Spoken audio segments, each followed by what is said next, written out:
This hour on WMNH is proudly sponsored by CGI Business Solutions, located at 171 Londonderry Turnpike in Hooksett. Serving all your employee benefits planning, design and administration, investment and wealth management, and customized business insurance solutions.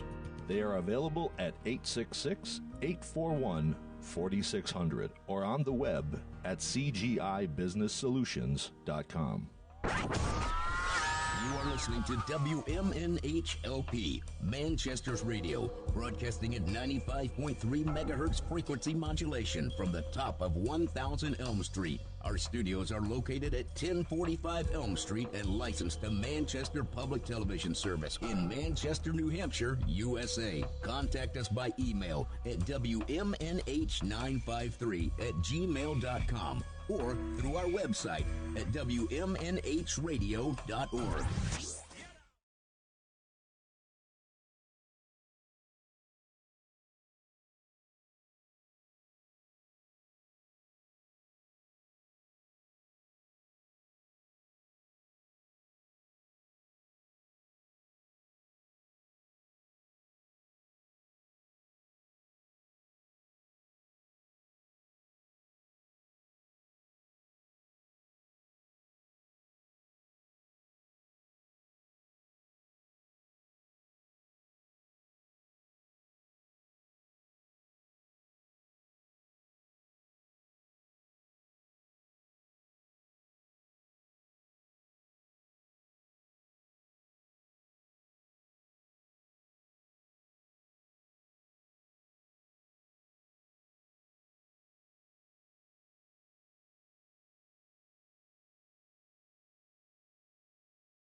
Okay, talk to me about the future. Alex Jones here. As you probably heard, I was banned from Facebook, Apple, and Spotify. You know, you advocate killing one person and millions of fans with dissociative identity disorder, and suddenly everyone loses their sense of humor. Yes, I am under attack, just like the Jews in the Holocaust that may not have happened. Freedom of speech. Freedom of speech is enshrined in the Constitution. That means anything you do with your face hole is protected by the First Amendment, such as firing blow darts, driving a bulldozer with your teeth into a hospital, and shoving a grenade in a dolphin's blowhole while screaming, "Sayonara, Flipper!" So long, Flipper. I am here for one reason only, speaking truth to power. That is my singular motivation. Buy my Cortex Quick pills and you will not die! Now available in mixed berry. Cortex Quick. Do not believe anyone who says these pills are just spray-painted Mike and Ike's. No, sir. Let's bring on the last remaining bastion of logic and civility, Donald Trump Jr. I caught a big fish. You met with the Russians to get dirt on Hillary Clinton. So tell the folks why the mainstream media is blowing this whole thing out of proportion.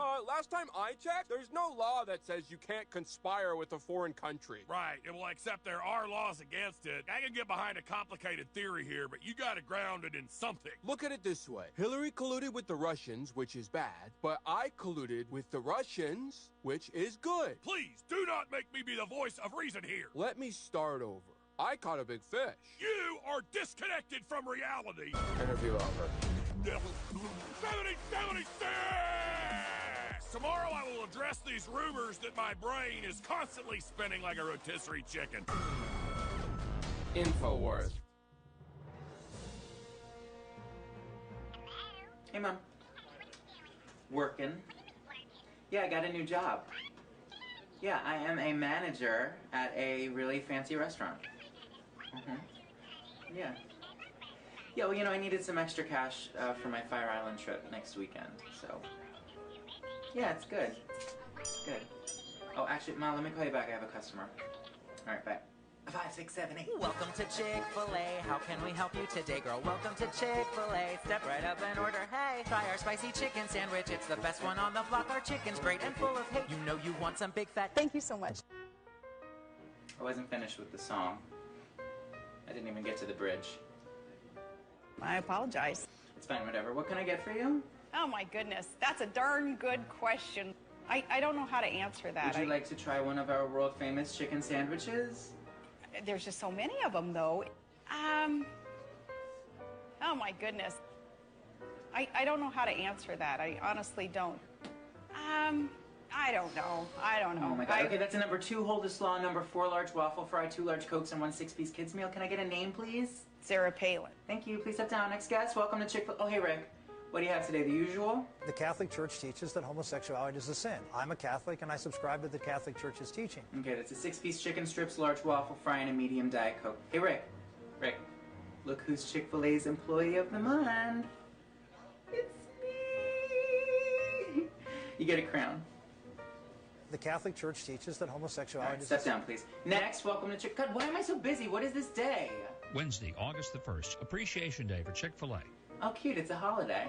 The activist gay community has just gone crazy about this. Well, you know the gays. Any excuse for an event. Excuse me. Chick-fil-A, what? I pray God's mercy on our generation that has such audacity to try to redefine what marriage is all about. Oh, hey, Mr. Kathy. Everything's going really well. It's just we're super busy right now. I didn't realize today is Chicken Pride Day or whatever. So we're packed. All these gay guys in suits are here with their hags. Cha-ching, cha-ching. Yeah, well, let me call you later, Kath. Uh-huh. My boss, she's such a nervous Nelly. I'm sorry, so what did you want? To simply allow us to continue in the traditional view of traditional marriage. Oh, you mean like the bottom's parents are supposed to pay for the reception and stuff like that? That's so old-fashioned. Your question to him was whether he supported gay marriage, and my answer is the same as his, and it is that I do not. Pretty conservative for a tranny. Oh, heck no. Order up, girl. Thanks, sweetie. Oh, my goodness. That really is just too far. What the heck just happened? Talk about chicken, right? I'm kidding. Okay, we are out of Muppets toys, but I'm putting in extra ketchup. And some condoms for the kids. Oh, heck no. And you're all set. Thanks so much for choosing Chick-fil-A. Come again. No, absolutely not. Oh my God, I love this song. Turn it up. Catholic Church. I made it very clear that I believe marriage should be a relationship between a man and a woman. And I know other people have different views, but that's my view. Marriage is a man and a woman. What the heck just happened?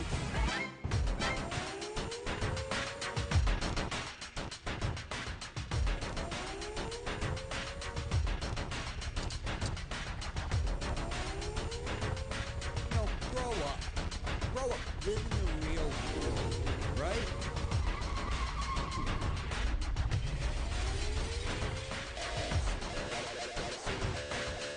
Sequence starts.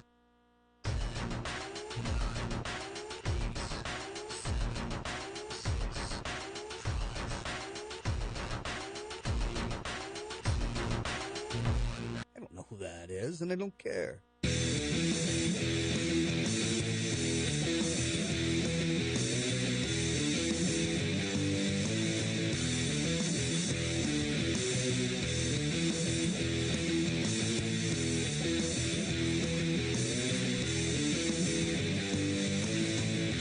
Hey, everybody, welcome. It is that time again. Matt Connarton Unleashed. We're live on WMNH 95.3 FM in hot, sticky, humid downtown Manchester, New Hampshire. Also on Comcast 97 in Manchester, streaming at WMNHradio.org and on Facebook via Facebook Live on the Matt Connarton Unleashed Facebook page. Today is Tuesday, June 18, 2019. And, of course, we are live, which means you can call us at 603-250-6007, 603-250-6007. You can also, of course, interact and interject and opine in the Facebook live chat. I see Heidi Hamer is in there. Hello, Heidi. Jenny is in there. Rocky Huber, of course, who was just messaging me on Facebook a few minutes ago. Heidi Hamer says, good afternoon from Goldenrod. Well, good afternoon to you, Heidi, and I hope you're enjoying Goldenrod. They have bathrooms there. We'll get to more on that in a moment. Hello to Dr. Jeff Cassell, who joins us in the Facebook live chat. Sherry Erickson Wolford says, crying out loud, how long is this intro? Well, good afternoon to you, Sherry. Welcome. Hello to Wayne Noel in the Facebook live chat, as well as Tony Petrello. Jenny says, wow, she's evil too, I think referring to Heidi. I doubt that very much, Jenny. I'm sure that Heidi is at Goldenrod as we speak and loving it, just enjoying Goldenrod so much.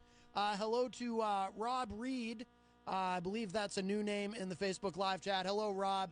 And if you are just joining us, if you're watching online on the Facebook, on the Matt Connarton Unleashed Facebook page, you might notice I am wearing this lovely Goldenrod shirt. Actually, I'll turn around for a second for those of you who are watching online so you can see the back of it. Well, there we go. So the back of it's got the big, big logo on it. The front's just got, on the pocket there, the small logo, which I love. I think that looks very classy. Have the big logo on the back, but have a small logo on the chest. So I was very happy to see this. Peter White, who now would prefer to be known, I believe, as Goldenrod Peter, from listening to the morning show, he left me this Goldenrod shirt, which I'm very, very happy about. And let's see, we have our first call of the show. Hi, welcome to Matt Connarton Unleashed. Who's this? Hello. I wanted to apologize for earlier. Oh, boy. I'm actually going to cut your theme music short, Easy G, because if I was kind of a jerk earlier. I wanted to apologize. Easy G, yes. And in a moment, I'm going to play exactly what happened earlier, Easy G, when I called into the morning show, and you were very mean to me. You were very mean, and were I capable... I blame Daryl Dion and Peter, Goldenrod Peter, for rounding me up today. Yeah, and what would the king of all farts, your father, say to you? I still take blame, though. You do take the blame. They should take partial blame. Oh, they should they? They're responsible for your actions and deeds and your insulting words. and your hurtfulness and your cruelty? Are they? Well, that's why I call up and say to blame them. Sorry for what I said. Okay, even though it's not your. It's a strong man to say they're sorry. And a self-congratulatory one too. In this instance, apparently, EZG. Well, please allow me to not only accept your apology, but congratulate you on your strength because you're such a big, strong man. Yeah. Oh, yeah. By the way, my boss heard the whole show this morning. Oh, your boss at Cremeland? Thought it was quite interesting. Yes. Your boss, Nicole? My boss from the whom you Cremeland. speak of, yes. But he's definitely going to check into getting some shirts because Peter, Goldenrod Peter and Daryl Dion said they would wear some official Cremeland shirts on the Boenig show. Oh, yeah, me too. Yeah, sure. So maybe I can convince her and twist her around to get a shirt for you. Yeah, what size do you take, Matt? We're all going to totally do that. Yeah, sure. I can wear either a medium or a large. I'm flexible that day. It depends on my. I'll see if I can get her a large Cremeland shirt. Would you wear it on the air if I get you one? Oh, sure. Yeah, of course. Yeah. It depends on my water intake that day, what size I wear, if I'm retaining water or not. You understand, EZG. I can barely hear you for some reason. Yes, I noticed that when I called the morning show. To fall apart. It is difficult to hear, yes. But please, by all means. I'm going to try to get you one. Hopefully you'll wear it on the air. Yes, hopefully I will. If you support Goldenrod, you should support the other store called Cremeland. Oh, of course, yes, of course. Why wouldn't I? So I'll see what I can do to get you a nice free Cremeland shirt. When my boss says that her shirt is better than Goldenrod. Those are some big words. Those are some big words from your boss. So on that note, I'll leave you and have a great show. All right, EZG. Thank you. All right. Well, that was nice. You know, I've never, this is a unique experience for me. I've never had someone apologize to me and then in the same breath congratulate themselves for apologizing to me. That's wonderful. Now that I'm thinking about it, though, I think that I saw on Court TV or something. Is that even still a thing, Court TV? I think that's probably long gone. I think years ago I did see something once where someone had committed a terrible crime against someone's family, and then they said to the judge, you know, I'm really very sorry about this. And by the way, it takes a very strong person to apologize. So let's see. I'm going to play for you in a moment. Here we'll introduce our guests, and then I'll play for you exactly what it is that happened on the morning show that EZG was calling to apologize for, and then congratulated himself for apologizing for. But the Honorable Gary S. Hopper is here. Matt, I didn't know you were going to be here, and I don't think my microphone's on. Yeah, it is. It is? Can you hear me? Yeah. I can't hear me. Can you hear me? Yeah. What's your name again? My name is Matt. I can hear you great. This is my friend Seal. Hi, Seal. Well, it's not my friend. I actually just met him outside. I was panhandling again. Sure. So I was panhandling, and I was asking for money because I was hungry, and people look at my belly and just kind of laugh and walk on. He actually gave me a quarter and said, go call somebody who cares. So right. He was the first person to actually give me money today, so I thought I'd bring him up and do the show. I don't think you can call someone with a quarter anymore. You can't. I don't think so, no. All right. That's the truth. I would never lie about that. I would hope you would never lie about that. No. Well, we might have to ask you more about that in a moment, but do you ever listen to the morning show? No. Someone terribly hurt my feelings this morning. Whoa. When did you develop feelings? Here's the thing. Were I capable of normal human emotion, yes, I would have wept profusely. I would have wept a river. A river. I would have wept an ocean. Well, you got to keep drinking some Powerade and stuff to make sure you don't dehydrate. Wait till you hear this. This was so I called in. I called into the morning show. Yeah. And this is what transpired. You will be aghast at what was spoken to me when I called the morning show today. Beans. You will be aghast. Oh. Yes. Oh, that's different then. Yeah, yes. All right, here we go. Right after this call. Good morning. You're on the air. Good morning. It's Matt Connarton. How are you? Oh, hi, Matt. Hey, Matt. Good morning, Matt. Hey, Matt. How are you? Good. Hey, I'm very excited. I just woke up, and I was looking at the Facebook Live video, and I love those shirts. Yeah, can you see goldenrod on the back of my shirt? Oh, boy. It'll be, Yes. It'll be coming Oh, out soon. magnificent. Because- Do I have one? Yeah, we got you one, too. Oh, that's wonderful. I'm going to wear it everywhere. Yeah, we got and it. during the show. We got it. We got them for everybody. Well, Oh, that is no, fantastic, just me, because you, and that Deb. is my favorite place. Well, they were not just my favorite place to eat, but really just my favorite place ever, period, in the history of my life.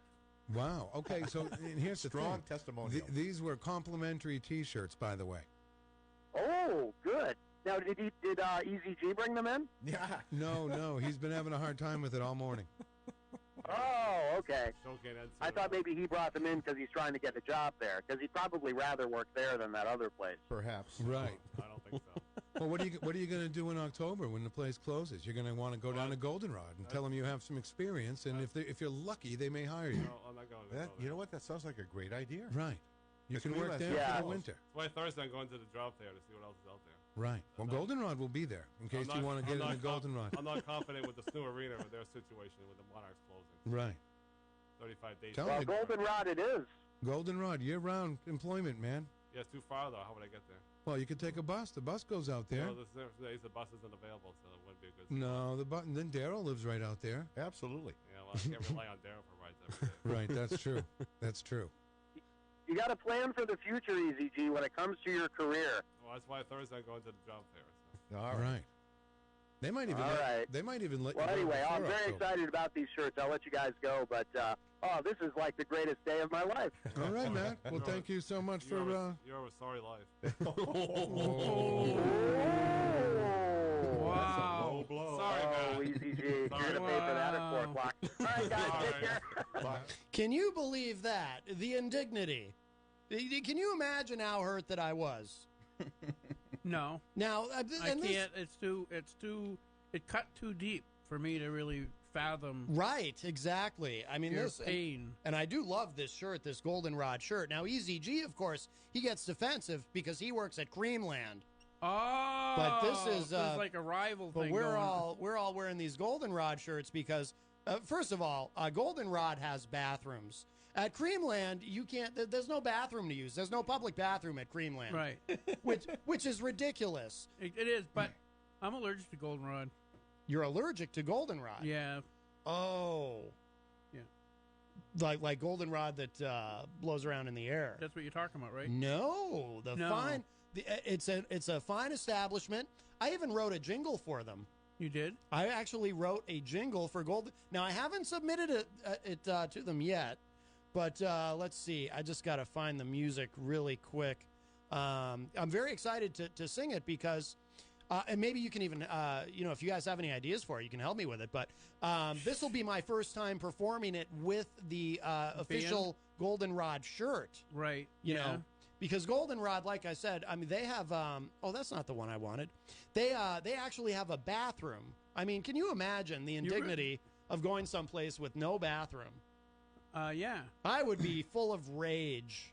I walk down Main Street, Elm Street a lot. There's no bathroom. I would be like, you served me this food and this ice cream, and I have no place to evacuate my bowels. I would be enraged. Well, you'd be uncomfortable anyway. And that as I don't well. know. All right, Yeah, check so- this out. This is great. You're going to love this. Here it comes. You ready?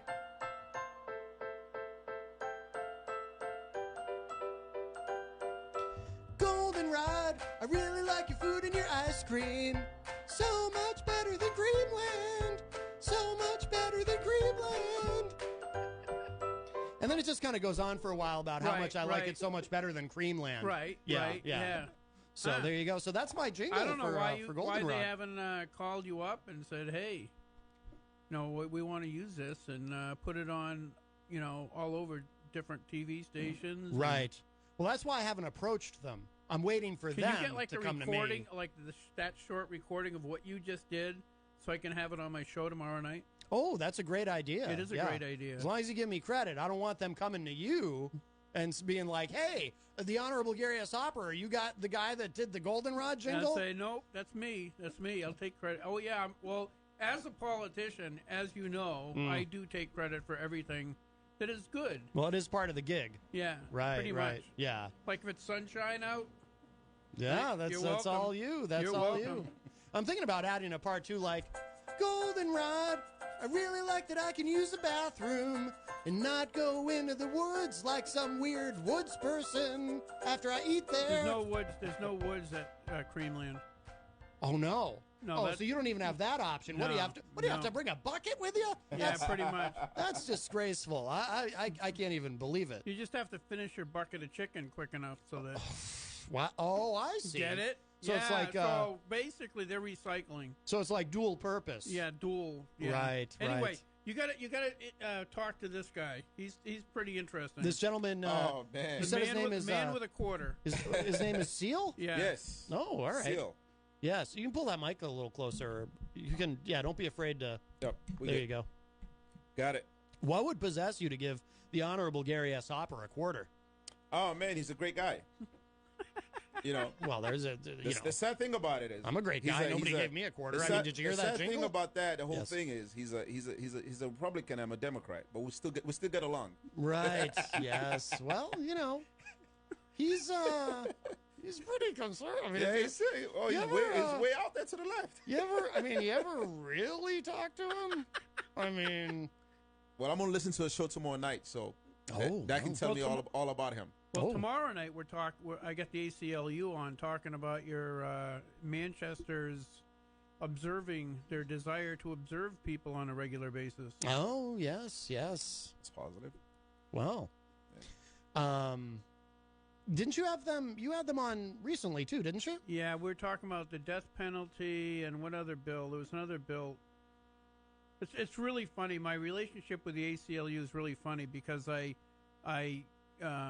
get along with them very, very well on a few privacy issues. Yes. Because I don't think the government has any right knowing where you are, when you are, where you're going, or where you've been. It's none of their damn business. Right. They get their tax money. Shut up and leave us alone. Yes. And so,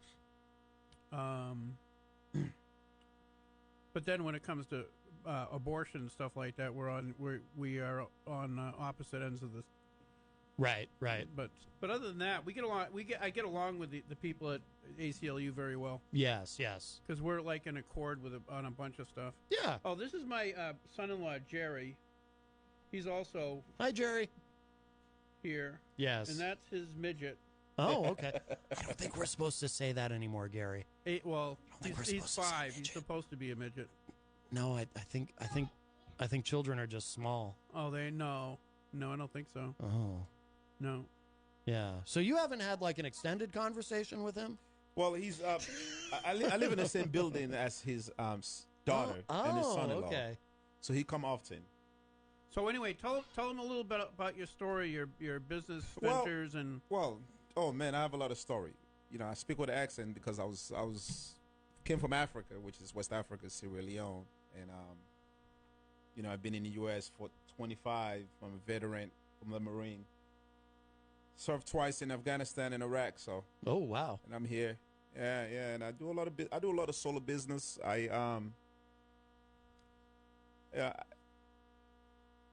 Believe it or not, I'm a guy, but I own a beauty supply store. So. Oh, okay. Hey, that's it's whatever. It's 2019. It's I don't 2019, and whatever you bring the money in, you can do. I'm willing to do it. So yeah. Sure. Yeah. Is that how you guys met at the? No, we met. We met. Well, through, does it look like I have kind of a nice rosy cheeks today? Or? You do. Yeah, you do. A certain glow. Yes. You are glowing. Well, nice man. Yes. We met because at the house I have the Marine flag. So he was asking my daughter, and my daughter explained to him it was my dad, and he wanted to introduce himself to me, and I introduced myself to him, and then we're having good conversations since then. Yes. Yeah. And then he said that he'd kind of like to, and I don't know, you probably know more about this than I do. He's not sure if you'd like to do maybe a radio spot or a TV spot, because there's a lot of Africans in Manchester. Manchester have a large community of Africans. Yeah. Different set of Africans. There's a lot of East Africans. There's a lot of West Africans out here, which is, you got the Nigerians, you got the Sierra Leoneans, you got the Liberians, and the Ghanaians, which is West Africa.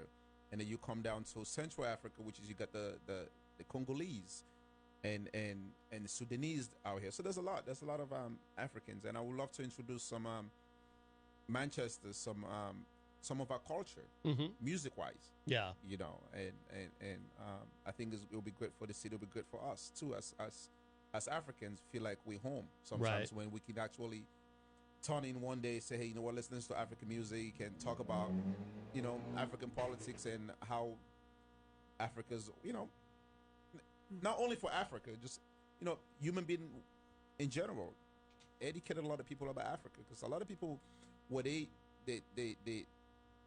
look at Africa, they feel like Africa is like, you know, like all safari and stuff like that, but Africa's not even close to that. Right. Africa's bigger wait a than second, wait, you're breaking my... Africa's bigger. I can't cope with this. I'm leaving. Africa's bigger than that, man. So you know. So I would love to introduce that to Manchester. You know, we once had a vice presidential candidate who didn't realize that Africa was a continent. Who was that? Who was that? You're right. You really don't know? You can guess. No, really? You can guess. guess. I don't want to know. Yeah. You're right. You're right about that. I don't know about that. A lot of those things, like I can see Russia from my house, was all BS. That was never. Was never anything she ever said. Here's the thing. She didn't literally say those exact words. Yeah. But if you watch the clip of what she did say, it was actually worse. Right. It just, if you wanted to summarize what she said, she basically said, "I can see Russia from my house." If you were to sum it up, but what she actually went on, you know what I'm talking about. I know what you're talking about. Yeah, she went on this convoluted thing about, well, because she was asked about, you know, as governor of Alaska, what foreign policy qualifications does she have, and she went on something about, well, you know, when Putin wants to leave Russia and go somewhere, and he pokes his head up, where does he have to go? He has to like look at Alaska. It was really bizarre. Yeah. But, That was actually, Alaska was the only place the Japanese took a foothold on American territory during World War II. Mm-hmm. I didn't realize that. That is correct. Yes, yes. And it was really cool is they went into the Aleutian Islands, okay? And so then the Americans had the good idea to ask the Inuits, I believe is the native tribe, how to survive on those islands. And so they recruited, I don't know how many of them, and they did a recon, and they showed some of the GIs how to survive in this weather. Yeah, because you really have to be smart, or you'll die. And so they went on to one of the Aleutian Islands to work their way towards the island where the Japanese were, and the Inuits told the military, said, "Do not bring any mechanized vehicles on this island. They will not go anywhere." And don't bring too many troops because they can't survive. There's not enough food, etc., etc. Yeah, you know. So they were trying to just get on the island to get adapted, and most of them died. The Inuits were fine, but most of them died because they brought jeeps, they brought this junk, and the jeeps couldn't go anywhere because it was all like bogs and moss, and you know, it was not really inhabitable. Yeah, and so. But anyway, and then by the time they made it over to the end of the Aleutian Islands where the Japanese were, they had already left because they also realized how stupid that was. Oh, okay. Well, not to sound like a conspiracy theorist, but do you think the Aleutian Islands are even real? I get it. You like that? Illusion you see what I did there? Oh, yeah, that was really dumb. That's why I have this gig. I know. That's why you're top of the ratings. Yes. That's why I represent Goldenrod now here. Goldenrod. Did you heard my jingle? Yeah, I did. I will create for you a really good version, and I will email it to you later. Don't email it to Brendan. Brendan, yeah. Okay. Because I won't have. Yeah. I'll send him a video file, and I'll make sure the Goldenrod logo is on it. Yeah, so Seal was had that nice Marine flag out in front, and I know I've said it on my show, but my dad was a jarhead, so I pretty much kind of grew up in boot camp. Actually, I don't know if you did that to your kids. No, actually, I grew up. I grew up in a military barracks all my life. Really? Yes. My dad is a British soldier. Oh. Went to Sierra Leone. Actually, I'm not really African, but I was born in Scotland. To be honest, You were born in Scotland. I'm a black man that was born in Scotland. Yes. I don't think that's. I don't think that's. I don't buy that. There's no freaking way. Actually, that's not that unusual, is it? No, it's not. But No. but, the thing is- But it's so funny. It's still funny. So my We- dad was sent. we to have to teach him. I know. My dad was sent to Africa to work in the embassy. Oh, okay. So as a MP, which is military police. Yeah. So and I and he ended up having a job with the military government there to train some of the military in Sierra Leone, and that's how I ended up with my mom. My mom is an African woman. Okay. Yeah. So and I was So how did you get to the United States? That doesn't seem to. In 1996, we was in Sierra Leone where they had the war, which is the Blood Diamond movie and all that. Yeah. So the British came in and sent some troops with the United States, took the citizen out of the country. So at that time, my dad asked me where I want to go, if I want to come to America or UK, and I said, hey, my mom is in U.S., which is San Jose, California. I said, I'll come to the United States. So that's how I ended up here about 23 years ago. So then you had to become a citizen. Well, I'm a UK citizen. So what happened was how that worked when you come to America. Right. You got a visa. Yeah. Okay, and I got a student visa. After my student visa expired, I applied for a green card. Okay. And which is I got my green card. And after 5 years later, you apply for citizenship. Okay. So now, because of that, I apply for citizenship. I have dual citizen, which is UK citizen and United States So you're citizen. schizophrenic, is what you're saying. Pretty much. Yeah. Yes, sir.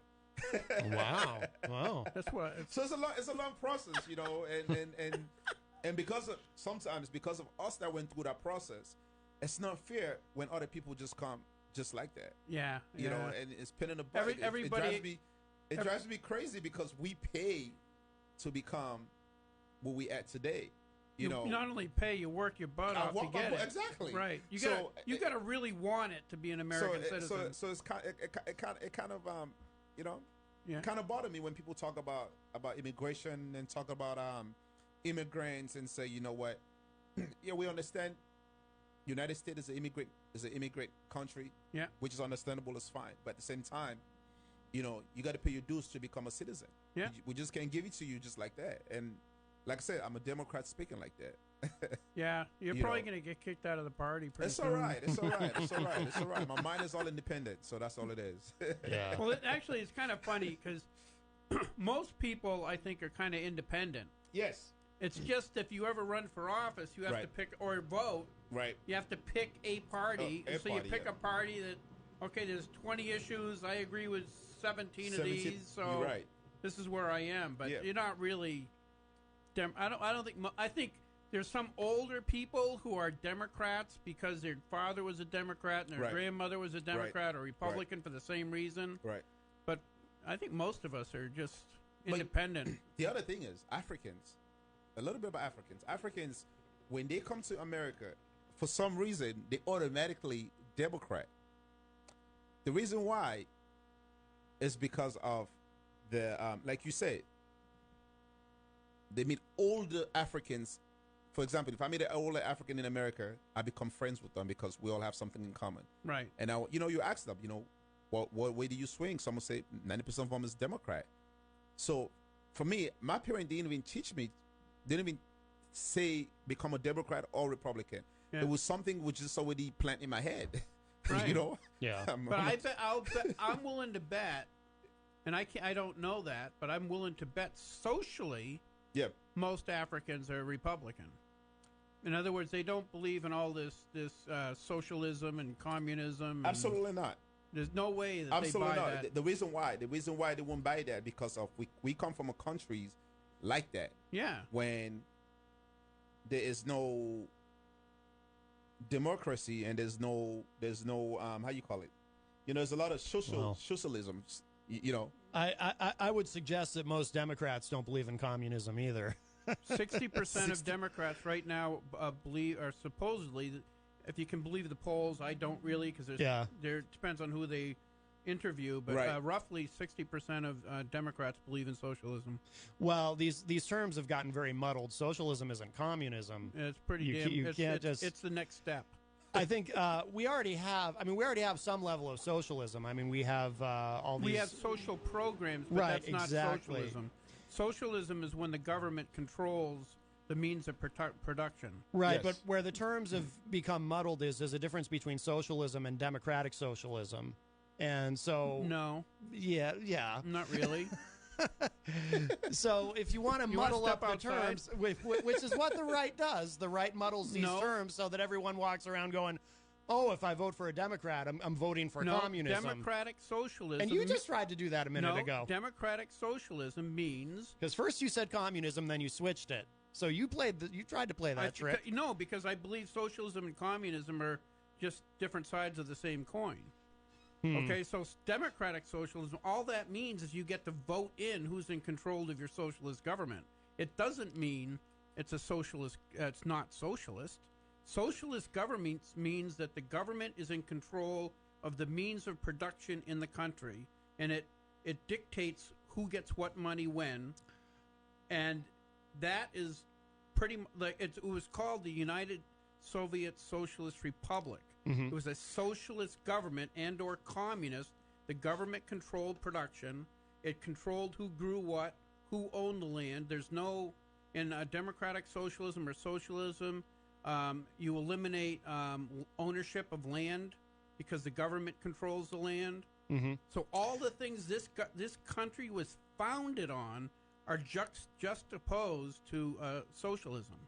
You can't have socialism and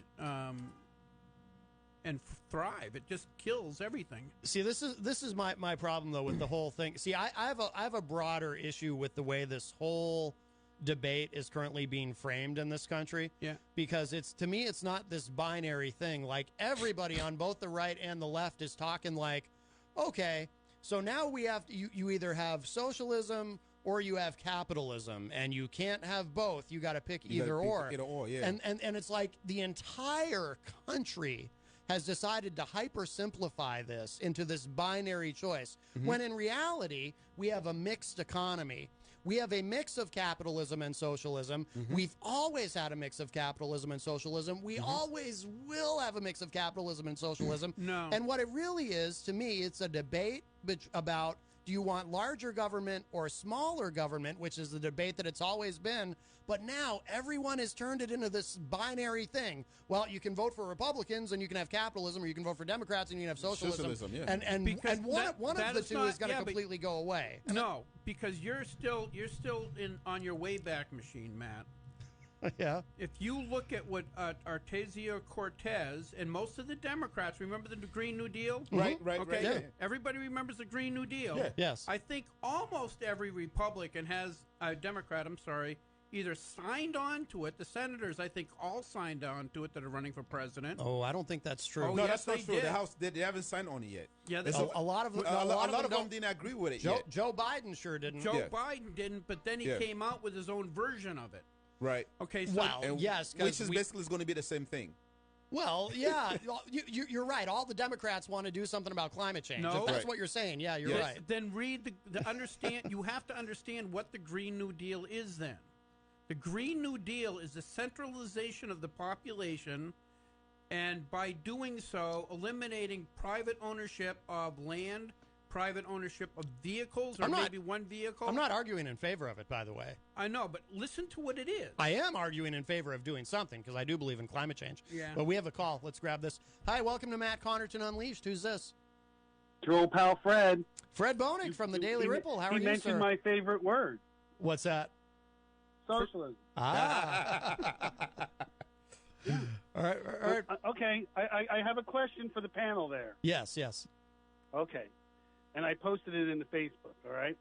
Oh. Name 2 countries with universal health care, subsidized, and don't you know, Matt? So don't do what you answer. Okay. All right. Name 2 countries with universal health care, subsidized colleges, universal background checks, inmates vote, medical marijuana, 30% union membership, and state-sponsored abortion. What two countries have that? I didn't know about the marijuana, but I know Korea fits at least a couple of those. I don't. North Korea. I'd go with Russia and North Korea. And just in your case, you're really close. Hey, I was really close about something. That's as good as I get. Well, I was gonna say Canada and Sweden. Canada and Israel. Israel. Okay, I was gonna say So Canada those and are Sweden. socialist countries.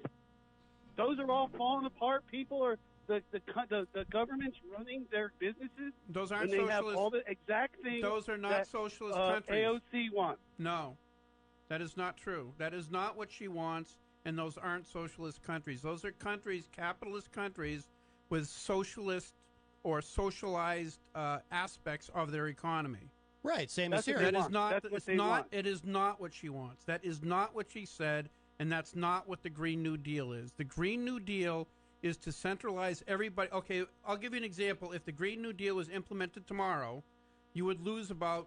I'm just guessing because I can't know the exact numbers, but probably 60 to 70% of the vehicles on the roads in New Hampshire, everybody would be moved to Concord, Manchester, or Nashua and Portsmouth.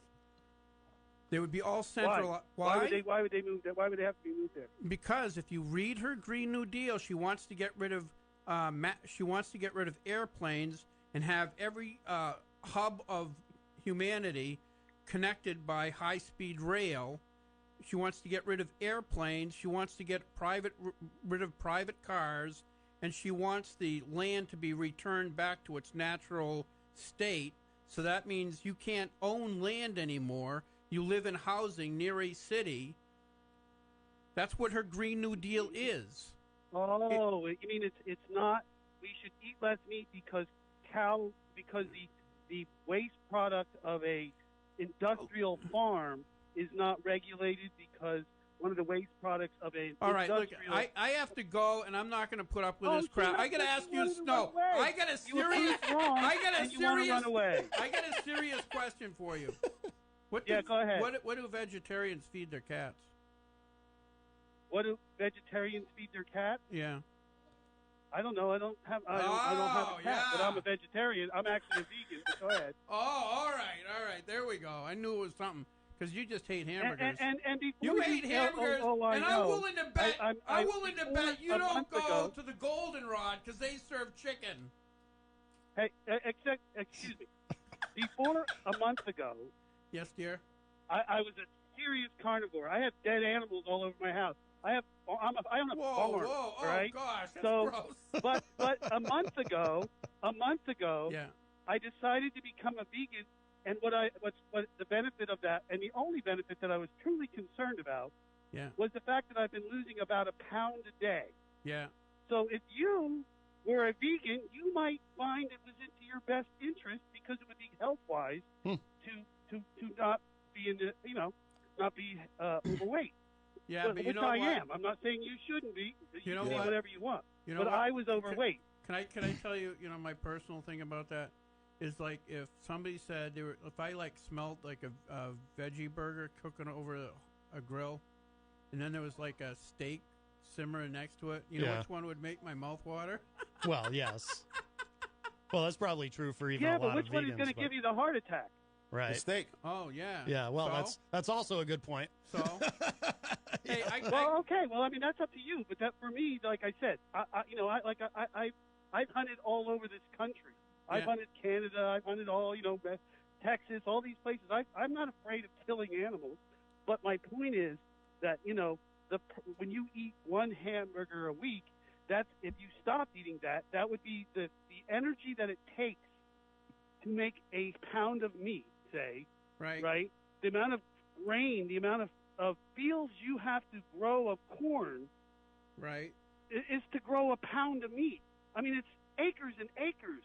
It's acres of water. It's all this to grow a pound of meat that could be actually feeding people. And the fact that they don't regulate, if you have a coal plant, they're up your butt, right, about emissions, right? Yeah.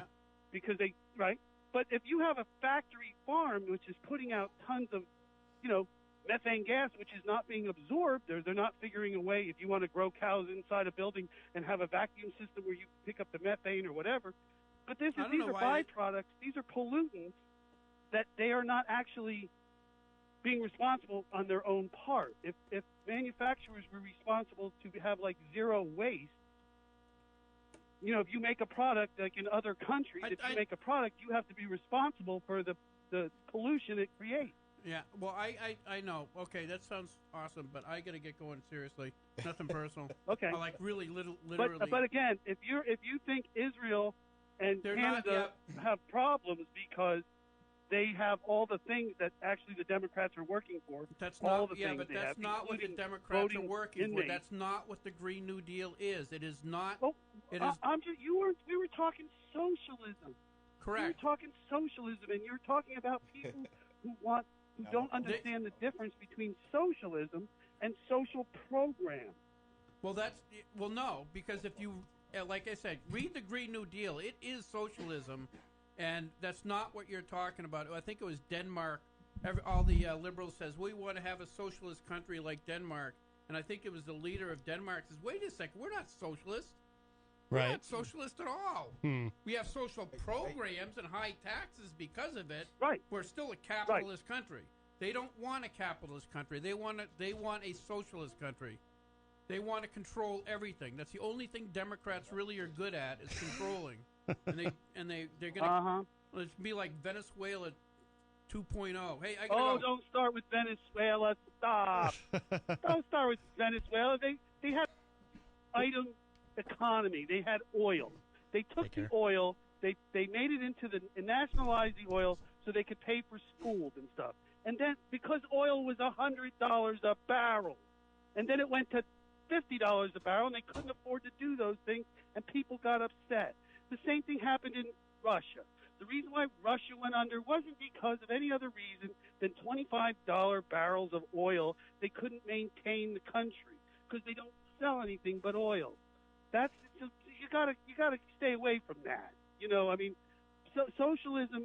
When you say socialism, you're talking about things that are social programs that are where the workers have a right to regulate the government, not the 1% of business owners, the capitalist person that gets to make the rules. The workers have a right to share in their labor. That's what it's about. And as it says in the International, if you've ever listened to the words, the thing that most important is freedom is just privilege extended, if not enjoyed by one and all. So I'll let you go, Matt. So Fred, unfortunately, Gary didn't hear most of that because he had to leave. That's all right. But I didn't want to interrupt you because I liked what you were saying. But I don't know, can you stay for another second? Because I wanted to get your thoughts. Yeah, sure, for you. I just didn't want to take up your show. Yeah, no, thank you. No, I just wanted to get your thoughts on what I was saying, my observation about this whole socialism versus capitalism conversation in this country, because I've been frustrated about it for a while now, and I don't hear anybody else pointing this out. But to me, it's like it's just a weird. I feel like this whole thing has gone so sideways now, where everyone's talking about this binary choice between socialism and capitalism, and I don't know if you heard what I was saying before. But to me, the conversation used to be a discussion between, do we want to have smaller government or do we want to have larger government? And you had people on the right arguing for smaller government and people on the left arguing for larger government. I mean, that in and of itself is a hypersimplification, but to me, that's what the discussion should be more like, because we have a mixed economy. We have both socialism and communism. I mean, see, now I'm doing it. I mean, we have both socialism and capitalism. We have a mix. We've always had a mix. We always will. It becomes a matter of, which way are we going to go more depending on who we elect. And I just feel like everybody's gone to this hypersimplified, on both sides, this hypersimplified binary discussion between socialism and capitalism, and you can't have both, so you got to pick one or the other. And it's just very, very weird to me. And I understand why the right does it, by the way. The right does it because that little, and I called him on it, that little stunt Gary pulled. It's the same thing they all do, all the Republicans. They intentionally conflate communism with socialism. And then when I called him on it, then he changed it and started saying socialism instead of communism. But to me, the whole discussion is kind of weird and off kilter. Well, the thing that you have to remember that the term socialism is a buzzword that was created to get people who are probably 50 or older nervous because better dead than red. We had this whole drumming of people hiding under their desks because the communists were coming. We've created wars all over Central America over communism. Because people were trying to nationalize things like, they're oil company. Well, we can't have Exxon can't have that. We can't have, the United Fruit Company. You can't have union labor because then it's going to cost more. You can't have, this, all these people, that they demonized for a generation. Now, this generation is like, hey, I'd like to be able to go to college like Elizabeth Warren did for $50 a semester instead of, $50,000 a semester. Yeah, that'd be great. But things have changed because of the way that things have changed. But the younger people understand that there's people making money on them. And those people don't want to give it up. People making money on college, people making money on their loans, right? They don't want to give that up, but young people say, I'm all for getting rid of my college loans. And they're all saying, hey, look, I can't afford to go to the doctors. And they're all saying, I want an abortion when I want it, and I can't afford it, because abortion is never illegal for rich women. It's only illegal for poor women. You know what I mean? Yes. And it's always the poor minorities that have to suffer from it. Right. From not being able to do it. So the whole hypocrisy of we're not going to have a socialist country, and it's like, hey, wait a minute, you own a mortgage, you have a house, you have a mortgage, you get to write off that interest on that mortgage. Well, that would be considered a social program because they made it so that there would be home ownership. But you know what? If I don't own a home, I don't get the benefit from it, and you do. Right. When the farmers, they get socialism, Donald Trump's giving them, $15 billion worth of socialism. Right. You go to the public life. I always say, they go, well, I don't really know what socialism. I said, well, go to the public library and read about it. Yeah. Because the public library is a social program. It's paid for by the people. Yeah. It's when people regulate for the people. Right. And it's not like this one little oligarchy of people that don't pay taxes. I mean, here's Donald Trump who doesn't pay taxes. He brags about it. I don't pay taxes. I'm smarter than you. Right. Really? So who pays those taxes for you? Oh, the rest of us. Because they still have to get paid by somebody. And I think it was still have to spend it. Yeah. By the way, I think it was you who pointed out a couple of weeks ago, you called in, and that same guy is asking you if you're a farmer to do the patriotic thing and take a giant hit. The guy who doesn't pay taxes is asking you to do your patriotic duty, and Yeah. Well, and that, of course, the guy who actually said that was Tom Cotton, the guy who can't, who's trying to start a war with Iran, right? Because he, and I'm in my mind. Because he served in Iraq and Afghanistan, because he served in Iraq, and because some of the terrorists were using these bombs, these like not grenades, but they were like IEDs, that were made, that they were made in Iran, right? And so there was some soldiers that were wounded and killed by American soldiers.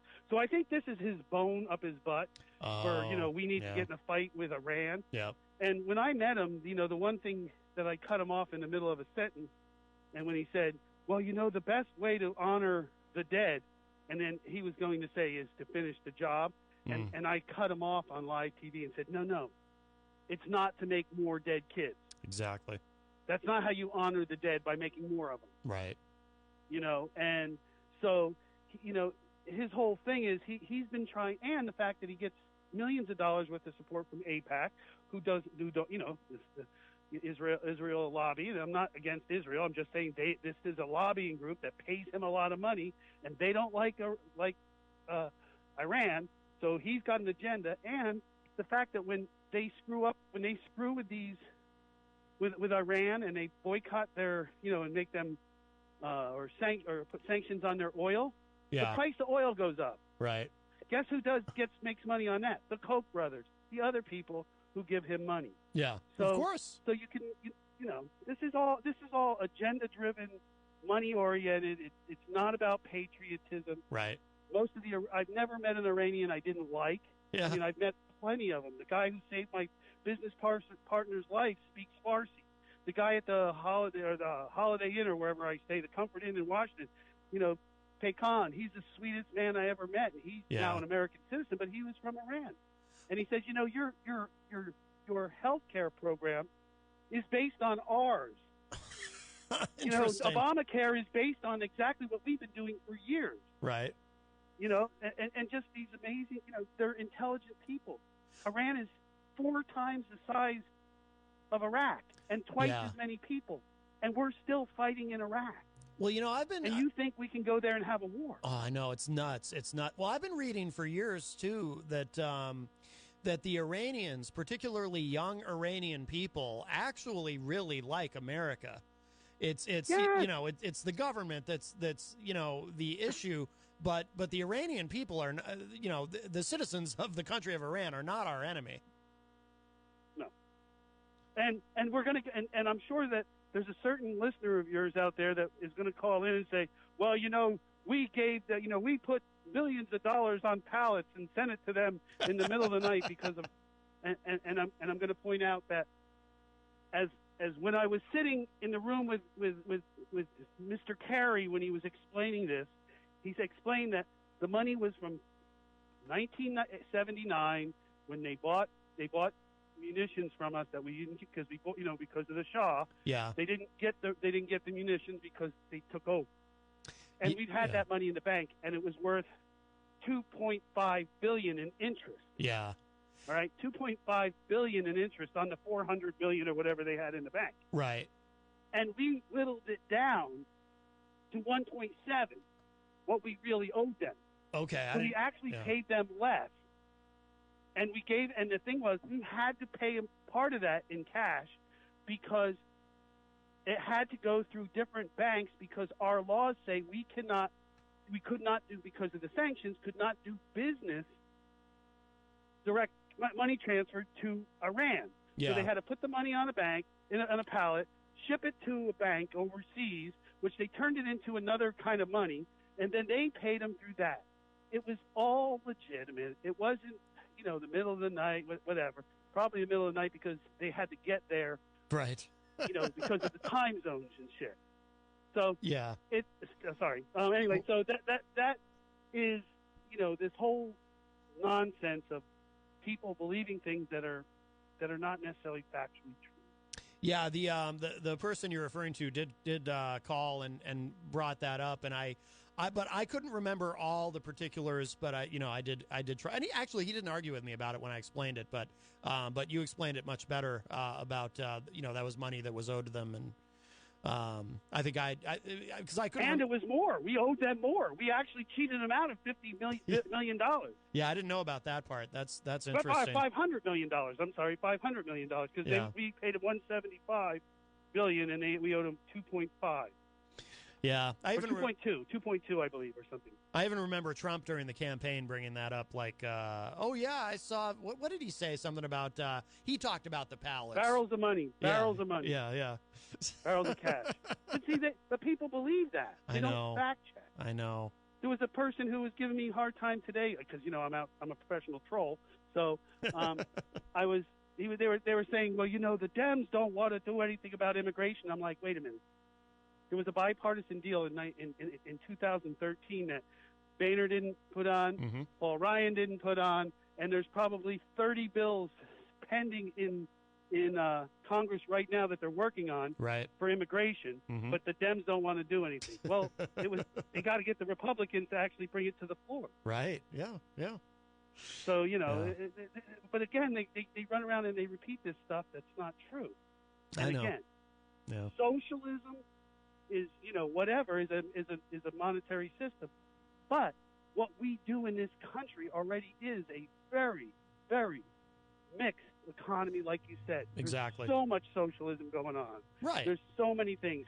Your police department is socialism. Mm-hmm. Your fire department. The guy who picks up the dead dog in front of your house is socialism. Mm-hmm.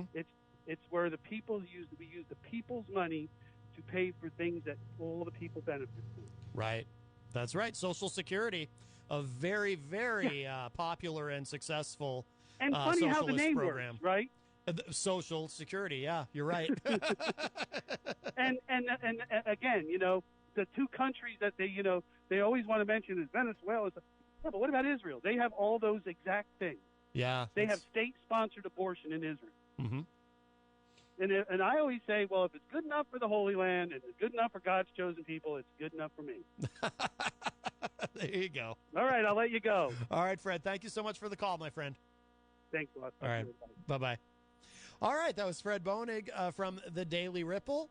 Always, I'm glad that Fred knew all the particulars of the Iran thing with the money that was given back to them, that was owed to them, because yes, particularly during the 2016 campaign, some folks tried to portray that as being part of the Iran deal itself, the nuclear deal, that we just gave them all this money, or that we lifted sanctions and then gave them all this money, and it's obviously not that simple. Let's see. Before we take a break, we'll just kind of get caught up in the Facebook live chat. Oh, hello to Wayne Noel. Michael Martineau is in there as well. Hello. We might have to circle back to this. Fred posted a link to something. Hello, Chris Rose in the Facebook live chat. Jenny said, typical politician move, run away, referring to Gary leaving. And Gary joins us in the Facebook live chat. I want to look at this just before we go to break. Fred posted this link about the Sarah Palin thing, because that had come up earlier. Sarah Palin, who I always say, Sarah Palin, she's like my standard joke about her. I've said it many times. Forgive me if you've heard it, but reminds me of a Hooters waitress with learning disabilities. To this day, it shocks me that she was had McCain. I mean, it's such a cliche, but had McCain been elected president, she would have been a heartbeat away from the presidency. The woman who crumbled under the weight of being asked a softball question by Katie Couric, like, what periodicals do you read? Remember that? What magazines and newspapers do you read? And Sarah Palin under that, like, it wasn't like this really complex, deep policy question or anything. It was just, what do you read? What magazines and newspapers do you read? And Sarah Palin just crumbled, just couldn't handle it. that question.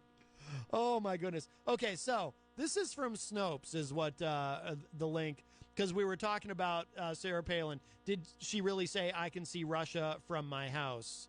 So according to Snopes, 2008 GOP VP candidate Sarah Palin did not say, I can see Russia from my house. That line originated from an SNL spoof. So only because we were talking about it, let me see if I can find really, because I know where SNL got the idea to include that in the sketch. And it was, as I was explaining when Gary and his friend were still here, Sarah Palin was asked about her foreign policy credentials at one point.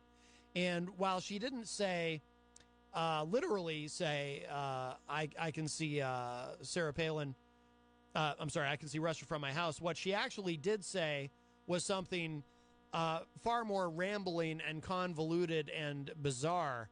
And I'm 99.9% sure that that's where SNL got the idea. And actually, no, it had to have been, in fact, because they were spoofing that interview with Katie Couric. Because that was the same interview where Katie Couric asked her, what do you read? And Sarah Palin just fell apart. Okay, here it is. I think I found the clip. This will be You've fun. cited Alaska's proximity to Russia as part of your foreign policy experience. What did you mean by that? That Alaska has a very narrow maritime border between a foreign country, Russia, and on our other side, the land boundary that we have with Canada. It's funny that a comment like that was kind of made to, I don't know, reporters. Mocked? Yeah, mocked, I guess that's the word, yeah. Well, explain to me why that enhances your foreign policy credentials. Well, it certainly does, because our next door neighbors are foreign countries. They're in the state that I am the executive of. And have you ever been Russia. involved with any negotiations, for example, with the Russians? We have trade missions back and forth. We do. It's very important when you consider even national security issues with Russia, as Putin rears his head and comes into the airspace of the United States of America. Where do they go? It's Alaska. It's just right over the border. It is from Alaska that we send those out to make sure that an eye is being kept on this very powerful nation, Russia, because they are right there. They are right next to our state. There you go. So that's where SNL got it. I can see Russia from my house. That bizarre word salad. I always say, our current commander-in-chief, obviously, even less articulate than that, though. I mean, he makes Sarah Palin sound like she's actually got some neurons firing in whatever that thing is she carries around in her head. And I'll tell you this, too. So I remember after that election, a lot of... I can think of quite a few, actually, Republicans who would never say it publicly, but just in private conversations with people. And no, I'm not referring to the Honorable Gary S. Hopper, who is here. I don't remember him ever saying this. But just other Republicans I knew at the time who kind of said to me, yeah, she was pretty awful. That was definitely a gigantic mistake. Although I don't think, I've never agreed with the theory that if McCain had picked someone better, that he could have beaten Obama. I think the energy was with Obama. Though I think Obama would have won no matter what. But yeah, I have Republican friends who, not necessarily even in politics, just friends of mine who are Republicans who at the time said, yeah, that was kind of yikes. She was not a good pick and definitely not up to the task. All right, so we're going to take a break. You're listening to Matt Connarton Unleashed. We're live on WMNH 95.3 FM. And I'm going to play, speaking of the great Fred Boenig, this is a track that he had sent me a while ago that I've played a couple times on the show. I really like it. And I think it'll be an appropriate way to end this segment. This is the great Randy Newman, and this track is called Putin. I really, really like this. More to come. Stick around.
can see Russia from my house.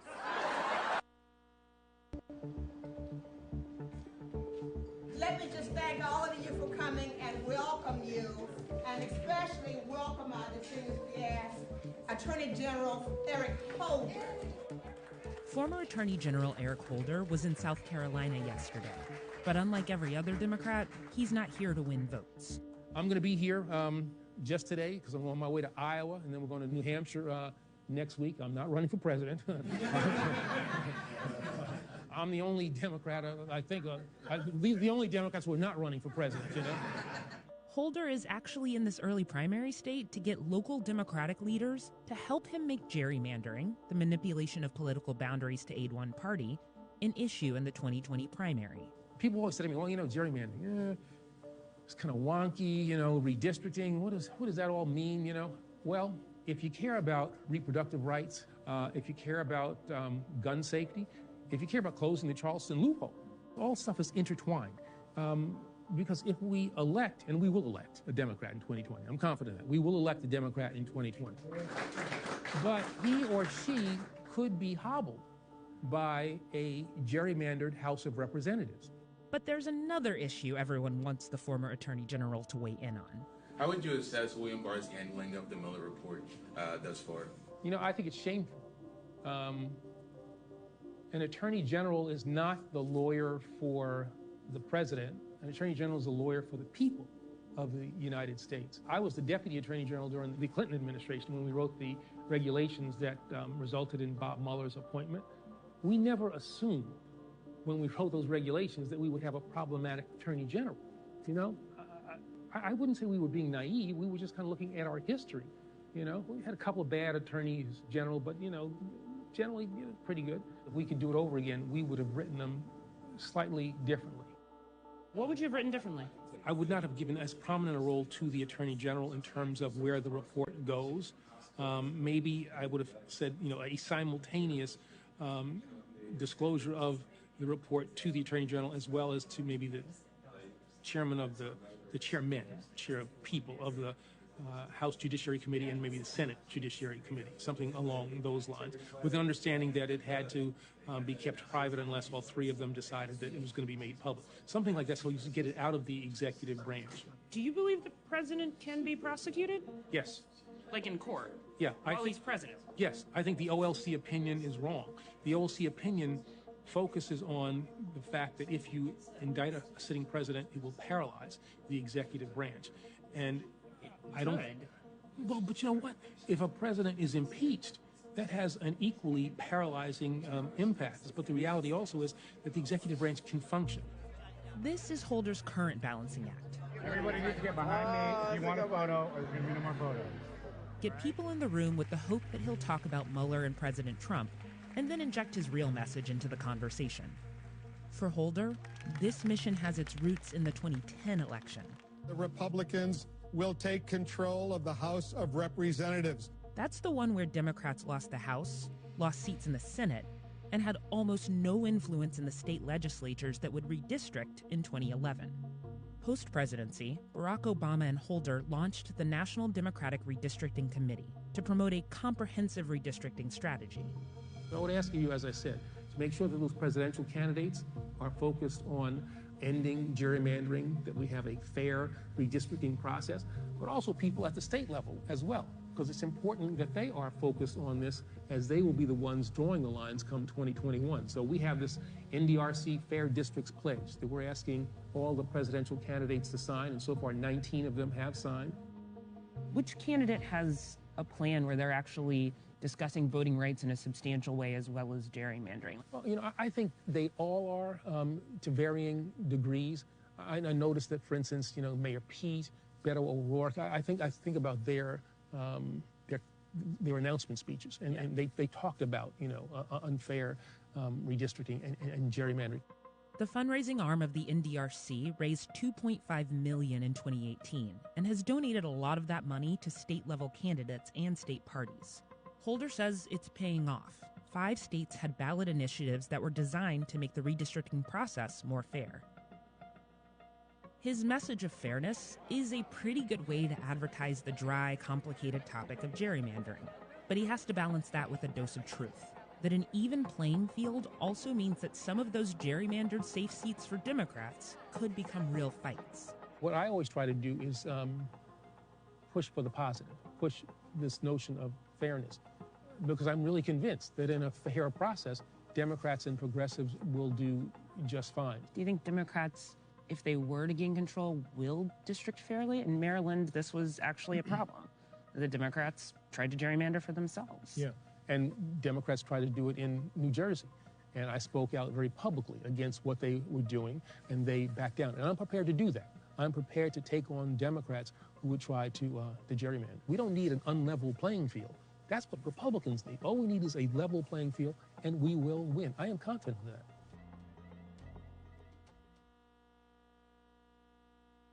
I can see Russia from my house.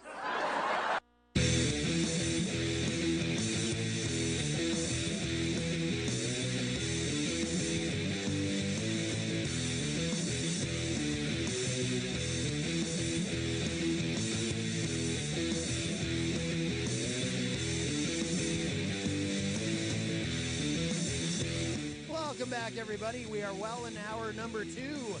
Matt Connarton Unleashed. We're live on WMNH 95.3 FM. Also Comcast 97 if you're in Manchester, streaming at WMNHradio.org. And on Facebook via Facebook Live on the Matt Connarton Unleashed Facebook page. And if you're just joining us, if you are watching where there is video, you can see I'm wearing my brand new Goldenrod shirt again. Thank you to Goldenrod Peter, as he is now known. Maybe that was just for today. I don't know. From the morning show with Peter White, who left me this shirt, and I wear it with pride. Very, very excited to celebrate Goldenrod. Also, coincidentally, it's the name of my favorite adult film. But I'm kidding. That's a little joke. How dare I? No, that's I don't mean to Don't mean to. Just trying to hit the air horn for that. Anyway. All right, so we are well in hour number 2. Let's get to some other stuff. There's a few. Here, we'll do something fun. It is still Pride Month after all. And CNN has a story up. This is from CNN.com. This just went up actually this afternoon. This is breaking news in a sense. Welcome to Gay Hell, Michigan, where only pride flags are allowed to fly. And this is real. None of this is The Onion. This is legit. YouTuber Elijah Daniel has pulled a lot of stunts since he started creating content, but his latest act as mayor of Hell has a lot of people talking. Daniel purchased Hell, Michigan for Pride Month and used the opportunity to rename the town Gay Hell. YouTuber, Gay Hell, which is about 20 miles northwest of Ann Arbor, has been on sale for years. Daniel says he can't disclose how much he paid to be mayor for 2 weeks, as he is in the process of purchasing the town permanently. In 2017, Daniel was also mayor of Hell and banned heterosexual people in the town as a stunt. He says his first act as owner this time was to only allow pride flags after the Trump administration put a ban on embassies flying pride flags. This time it's not as much of a stunt as his way of making a statement. Daniel says the new purchase is, quote, getting my audience involved in politics by doing it in a funny way, unquote. Daniel is from Michigan and says that he always drove past the town growing up. He also grew up very religious and was told a lot, if you're gay, you go to hell, Daniel said. So, Daniel figured that Gay Hell would be perfect in a rural, religious area. I like this guy. Daniel said of his decision to rename the town, quote, I'm just from Michigan, and every time we drove past, we knew that town. Oh, that's hell. I just thought turning it into Gay Hell would be funny, unquote. The reaction has been very mixed, I would imagine, Daniel admits, with some people loving it and others very not so much. Daniel explained, quote, it's been pretty good for my fans, a lot of upset Trump fans, but that's nothing new to me, unquote. But Daniel is interested in keeping the town and hopes to make small changes. He says he hopes to do an annual festival to welcome more people to gay hell. So there you go. Very nice. And I've always said too, I think that you can really kind of that's a great way to engage people politically is through humor. You know, if you can make people laugh, you're more apt to hold people's attention, I think, to get their attention and hold it if you can make them laugh, because people tend to be, you know, a lot of people are very either not interested in politics, either because they're actively turned off by it, or they just you know, they don't think it makes any difference to their lives, etc. And if you can get people laughing and entertain them in some way, very often you can hold their attention. So I have a very short, this is just a brief Tucker Carlson clip that I want to play for you, and it's regarding foreign policy, and it's just a very quick thing, but involving the you know, the drumbeat of war growing ever louder in terms of what we may end up doing, and I certainly hope that we don't, because, you know, I keep saying about Iran, I think it's a real flashpoint potentially for World War III. And my sense of it is, and I agree with Mike Doyle on this. Mike said, I think it was yesterday, he called the show and he said he doesn't think that that we're going to war, and I hope that he's right. I want to believe that he's right. But Tucker Carlson, so if you're a longtime listener, you know that my feelings about him are a bit complicated, because it's a complex picture. Because on the one hand, Tucker, you know, and of course he's a Fox News personality. On the one hand, whenever he talks about the subject of immigration, I think he comes off like a raving racist D-bag, probably the very worst on Fox News, to put into that category. And again, we are talking about a network that also employs Laura Ingraham, so that's no small accomplishment. However, when he talks about foreign policy, Tucker is really consistently anti-war. He hasn't always been. Yesterday on the show, I read a little bit of a story to you from Reason.com about Tucker's evolution. Tucker used to be much more pro-war, but like so many of us, he's become very skeptical. And, you know, I've talked about it's very important that we, you know, now Pompeo and everybody is claiming that, you know, the Iranians attacked these tankers. By the way, not only is there a lot of skepticism about this, but even the Japanese, and one of them was their tanker that that was attacked. And even the Japanese are saying, we're not so sure it was the Iranians. You know, but there appears to be this drive in the administration to say, oh, no, it was definitely the Iranians, and we got to do something about it. And it's all feeling a bit Gulf of Tonkin. But on this, Tucker Carlson has been consistently skeptical. He doesn't think we should be going to war. He says going into Iraq was a mistake, and Afghanistan. And he acknowledges, by the way, and I give him credit for this, he doesn't try to be cute with it and say, oh, no, I always opposed all of that. He acknowledges that he did support the war in Iraq back then, and that he was wrong.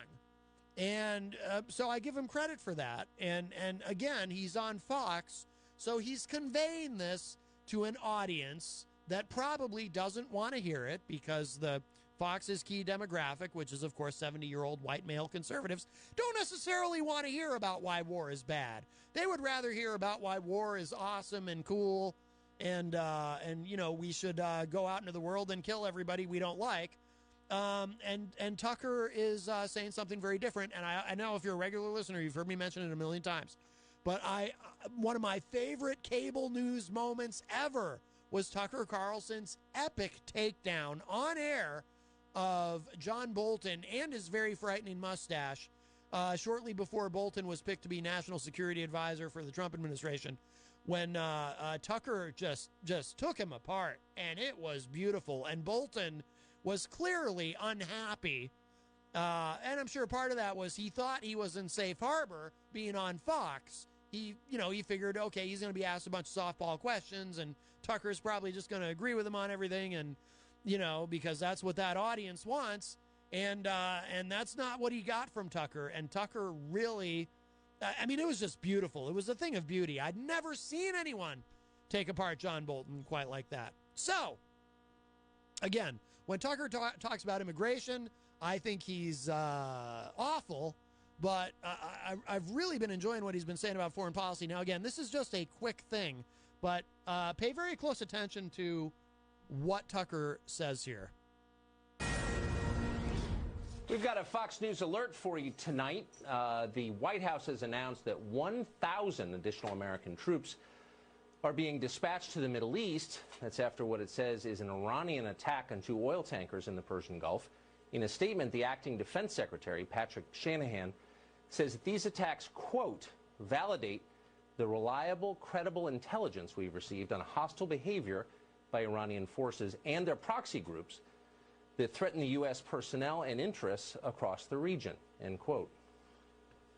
So far as Iran has denied any of this, some allies are skeptical as well. The United States narrative is being questioned even in Japan.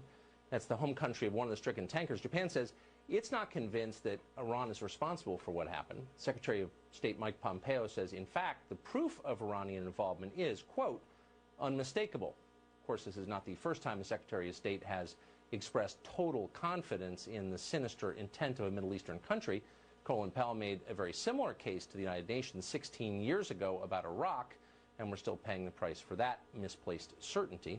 We'll continue to follow this story as it unfolds, of course. I love that. I just, he has a way of doing it that's very sort of, I don't know. He's just really, really good.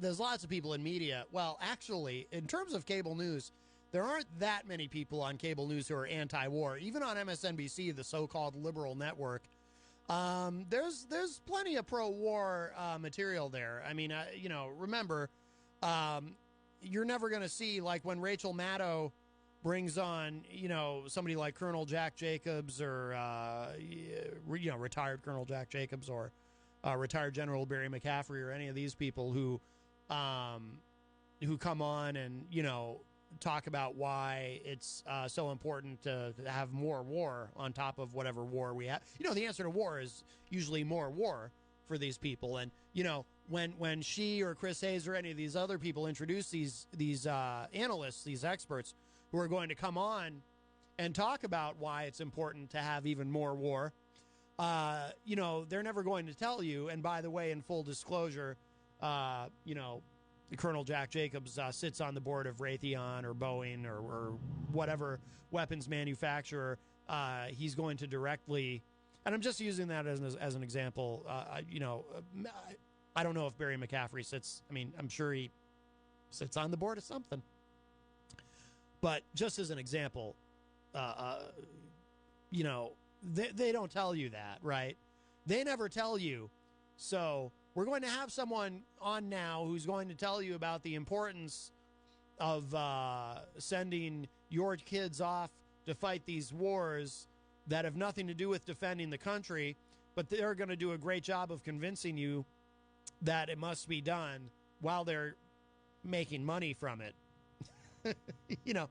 And it's not just retired military people either. I mean, we found out eventually during the W administration, both Dick Cheney and Don Rumsfeld profited quite a bit from our adventurism into Iraq and Afghanistan. So, it's a business. And Tucker has a way, I mean, that's just a short clip. There are longer ones. There are longer examples. Like I said, the John Bolton clip is great. And there's others where he really challenges this idea, this basic precept that, the answer to conflict is always more war. Got to have lots of war. And he's not afraid to hit Trump on it, although he's a little bit careful. He is a little bit careful not to hit Trump directly. But then again, I don't think Trump is the one. I mean, maybe it makes sense to be hitting, like in this clip, he kind of hits Pompeo and he reaches back, of course, and he hits Colin Powell. And, and by proxy, I mean, all those people should be shamed. we have kind of short memories when it comes to that, but whether it's Colin Powell, whether it's George Tenet, remember he was CIA director, he said, oh, it's a slam dunk. They got WMD. Remember Robert Mueller, and this is why I always say Robert Mueller is no hero to me. Robert Mueller, who was FBI director at that time, he went and testified. He was part of the team of liars that took us into Iraq saying, oh, yeah, they got WMD and there's an imminent threat to the U.S. All those people. So you must, you must not, but you should be skeptical. You should always be skeptical. And it's a lesson that, to a large degree, we refuse to learn in this country. And isn't it nice for the military-industrial complex that we are a country that is so compliant and so easily misled? We will willingly go to the slaughter and not ask a ton of questions. We have a largely compliant media. Like I said, there aren't that many anti-war voices on cable news, which is still how most people get their news. And we'll generally go along with whatever, and we don't like to think about, I think of the Who song, Won't Get Fooled Again. We don't like to think about that too much. We just, we'll just go with it. Oh, there's a threat? Sure. I always say, if the government were to, because war, if you put war on something, Americans get very excited. We really, really like war generally as a country. So that's why we still have the war on drugs. And of course the war on terror, this open-ended thing. I always say if somebody from the government came out tomorrow and said, you know what, we got a termite problem in this country. It's about time we did something about termites. The federal government must do something about termites. And everybody would kind of be looking around like, what, really? Termites? Is that? I mean, yeah, it sucks if you have termites in your home. You call an exterminator, I guess. What do you do, right? But then if somebody from the government said, no, this problem is so severe, we're going to have a war on termites. And then people across the country would be going, oh, we're going to have a war on termites. Well, we like war. Why didn't you say so? USA, we're going to kill those termites. And then you'd have this, you'd have all kind of funding for this war on termites. You could have rallies of people chanting very patriotic sounding anti-termite slogans. It would be fantastic. So war is very easy to sell, and and that's why now there's you got people out there going, oh yeah, we got to do something about Iran. Maybe we ought to go to war. What a nightmare scenario that is. Before Trump fell in love with Kim Jong-un, there were people chomping at the bit to go to war with North Korea. Can you imagine? I mean, it is unfathomable. Like, just imagine what that would be like. and just, best case scenario, it would be contained to the Korean Peninsula, and you'd have a whole lot of dead South Koreans, probably in the matter of a couple of hours. And that's the best case scenario if we actually went to war with North Korea. Hundreds of thousands of dead Koreans. That's the best case scenario. We don't want to contemplate the worst case scenario now, do we? But, I had, what's his name? Frank Zapparetto. We had a lot of fun with him later on when that little scandal that he went through was happening. But Frank Zapparetto, he sat on that couch in this studio here when Trump was tweeting about Little Rocket Man and giving a speech before the UN saying, we might actually have to completely destroy North Korea. And Frank sat on that couch talking about, yep, I think we're going to have to do it. I think we should go to war with North Korea. Like it's no big deal. Oh, sure. No big deal.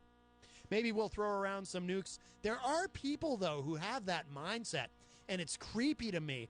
Like, I've known people, like I've had conversations with people who will very, very casually say something Like, it's no big deal. Like, they're talking about what they might have for lunch. You will say, oh, yeah, we ought to turn that place into a glass bowl. Meaning, just drop a nuke on it and be done with it. And it's like, wow, that's nuts. Hi, welcome to Matt Connarton Unleashed. Who's this? Colonel Kurtz. Colonel who? Kurtz. Colonel Kurtz? Drop the bomb. Oh, my goodness. Exterminate them all. Oh, Colonel Kurtz, oh, my goodness. Well, very nice to hear. He sounded familiar, didn't he? Very nice to hear from Colonel Kurtz. I believe he is a first-time caller. He says drop the bomb and exterminate them all. I don't even know which country he was talking about, if he meant Iran or North Korea or maybe just everybody, maybe all of our enemies. Just wipe them all out. Very, very exciting. All right. Let's see. This is... do we have time to do this? It's quarter of. I had another thing I wanted to get into that's sort of related to that, but it's going to be a bit time consuming, so we might save that for another day. Let's do a couple of quick things to wrap up. Mediaite has a story up about Michael Savage. Now, if you're not familiar with Michael Savage, he's a conservative talk show host. He is nationally syndicated. I get the impression he's not as... I feel like 10 years ago he was a bigger deal, more influential. And I'm not... I know that's me saying that. I'm not trying to...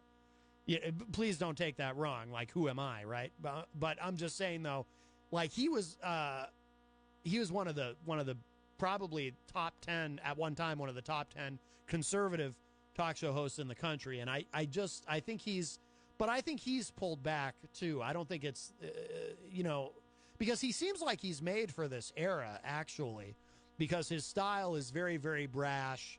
He's very far right and so forth. But I think he's probably in his 70s now, and I think he's actually pulled back some. But he's still syndicated on Westwood One, and he's still a successful guy, and he's an author and stuff. And I haven't heard his show in a long time because there's nobody in the local market that's currently carrying his show that I'm aware of. And because there are a couple of conservative talk radio stations here, and I'm not going to go out of my way online to listen to Michael Savage, but I used to actually kind of enjoy him when I would stumble upon him on the FM radio, because, and I'm a radio guy. I like to, if I'm driving, I like to hit scan on the radio, see what I land on. And when I land on something interesting, I stop and listen. I still do that now. I still think it's fun to do that and just kind of explore. I like to know what's going on out there in the world of terrestrial radio. But I haven't run across Michael Savage in a long time. But if you're not familiar with him, like I said, he's very brash. He's very right-wing. And very much operates in that zone where he's sort of half traditional conservative talk radio host and half conspiracy theorist.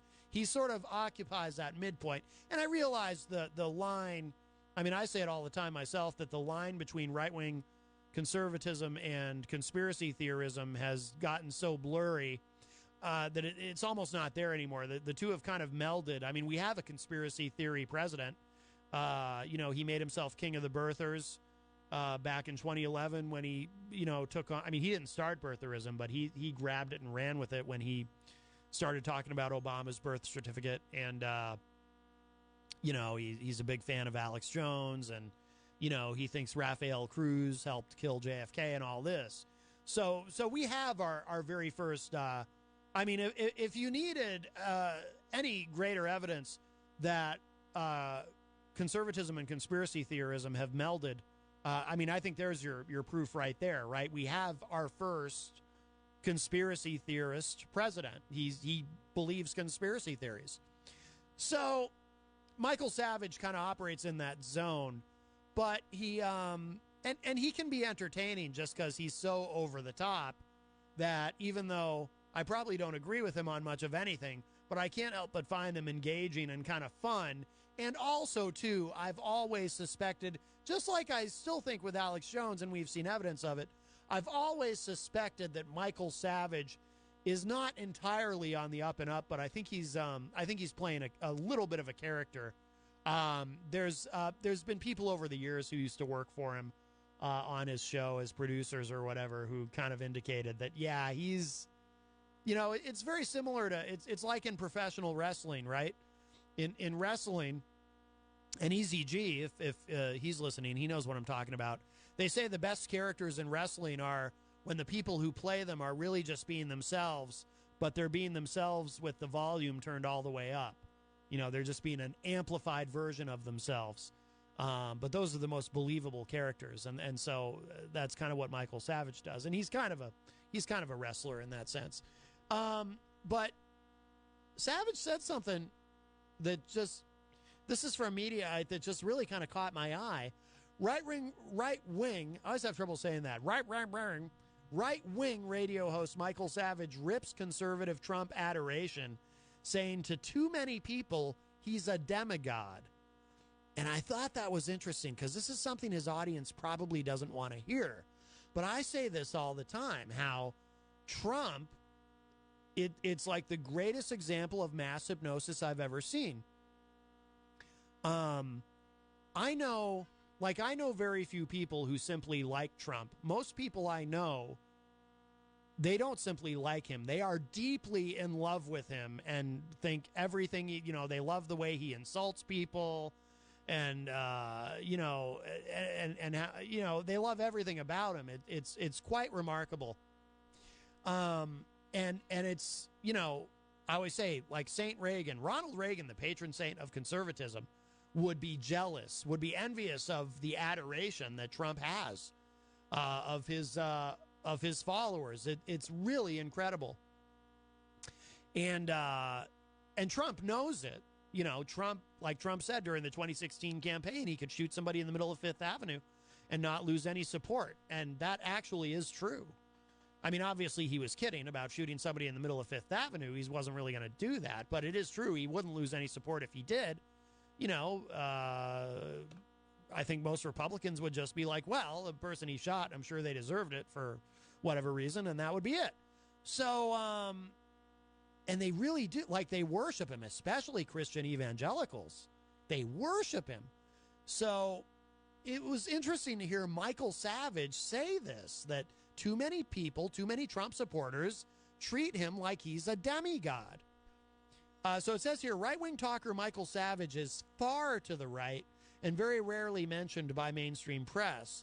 But he's in the New York Times this week for bashing his audience and others on the right over their devotion to Donald Trump. He finds it embarrassing, he says, that so much of his audience treats Trump like a demigod. As the Times notes, Savage is no Rush Limbaugh. He's not even a Sean Hannity, and he airs on Westwood podcasts these days. But unlike the big names, Savage, and again, Savage used to be in that same stratosphere. Savage may be the earliest supporter of Trump for president, occasionally has criticism for the administration or its policy. And his audience is not down with that, apparently. Savage isn't criticizing Trump from the center or the left, as many conservative or Republican never-Trump people are accused of doing. But it doesn't make a difference to the devoted, he told the New York Times writer Jeremy W. Peters. So this is from the piece from the New York Times. Read my lips. No new immigrants, Mr. Savage said one recent day, taking a swipe at what he says is just one of the president's major unfulfilled promises. But his skeptical take is not something many of his 7.5 million weekly listeners seem to want to hear as the president prepares to kick off his re-election campaign Tuesday with a rally in Florida. It's not just the listeners, though. He broadens it to right-wing media at large. Quote, to too many people, he's not a human being. He's a demigod, unquote, Mr. Savage said one afternoon after wrapping up a broadcast from his home studio, which sits on a hilltop overlooking San Francisco Bay. This especially includes his colleagues in the conservative media, he said, quote, it's embarrassing to listen to some of these people. The article describes some of the phone calls from listeners taking issue with Savage criticizing Trump over immigration and other topics. Savage was surprised, says the New York Times, by his audience, not just lacking criticism, but being unwilling to even question or second guess anything Trump does. Quote, I don't think they care very much about issues, unquote, he said of his listeners with a hint of disappointment. Quote, they'll vote for him no matter what because he's not them. I think it's come down to them or us, unquote. So there you go. Savage kind of being critical of his own audience for their devotion to their hero, the exalted one, Donald John Trump. And how are you, sir? What are you? Are you going to sing for us? You adjusted the mic so that it's up high. It is balloon. There's a balloon outside? It is balloon. Oh, that's from F Troop. Yes. Okay. And you're leaving now? Well, that was great. All right. Well, for our listeners who are